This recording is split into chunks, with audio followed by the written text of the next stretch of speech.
The Flash is about to have its final season, which will end the Arrowverse after 11 years. With Warner Brothers giving up their investment in the CW, new owners Nexstars have already canceled Stargirl, and the future of Superman and Lois is up in the air.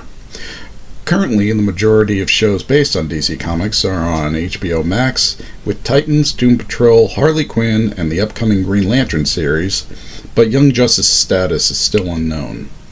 Sandman on Netflix has been renewed for a second season, and of course Teen Titans Go on Cartoon Network, entering its 8th season, but no release date has been announced. So with that being said, let's take a look at some DC comic characters that would make for great live-action TV. Manhunter, originally created by Jack Kirby and Joe Simon, and further revised by Archie Goodwin and Walter Simonson. Paul Kirk is a former big game hunter, turned costume hero, turned World War II Allied assassin. Later, Paul would die in a hunting accident, and he would spend the next decades cryogenically frozen. When he woke up, he discovered his saviors were an organization called the Council. He was trained and given a healing factor and was expected to lead the Council's enforcement arm, made up of clones of himself. When Paul found out the Council's true motivations were evil, he led a one-man war against them. The elements behind this story really do lean towards the making of a great TV series, though due to the nature of the storyline, it would be best to keep it as a mini-series and not drag it out further than it needs to. Sandman Mystery Theater.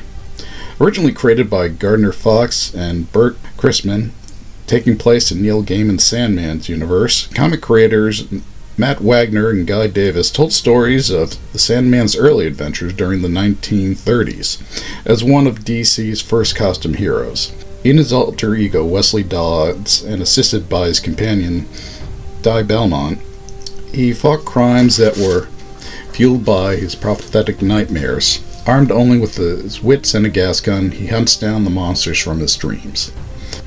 This comic really had a film noir feel to it that would work so well on screen.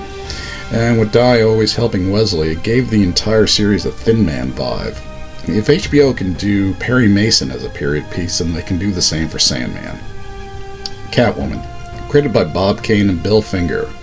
And while she has appeared in multiple movies and TV shows, her origin has really never been a point of focus. For a TV series, they should draw more on the modern history where Selina Kyle is a dominatrix, with Selina's sister being a nun, and Selina having her own sidekick Holly. I would also add the private eye Slam Bradley, as they did have a connection in the comics. In the comics, Catwoman was more seen as a Robin Hood type character than just a common cat burglar.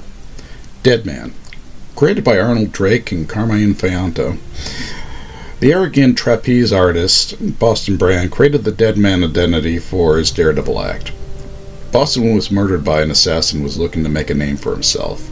Boston is told by the Hindu goddess Ramakrishna that he's not allowed to pass into the afterlife. He roams the living world as an invisible spirit with the power to completely possess people. The best way to do a show like this would to use Quantum Leap as an example, but with each person he helps, it gets Deadman closer to eternal peace.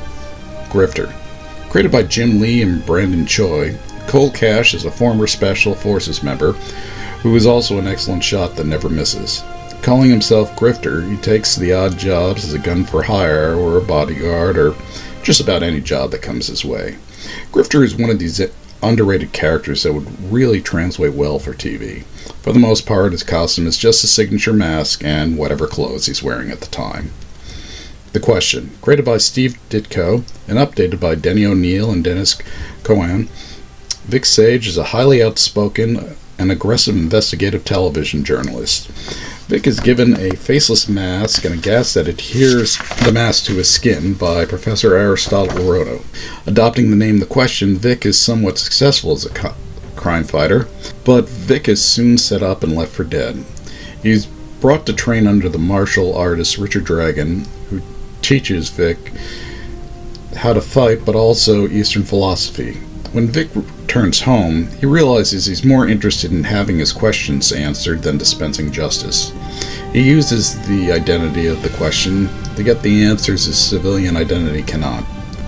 The Question did appear in the Justice League Unlimited cartoon and really made him more popular. There was some talk on having him make an appearance on the Arrow, but that never happened. There's just a lot of untapped potential for a show based on the question.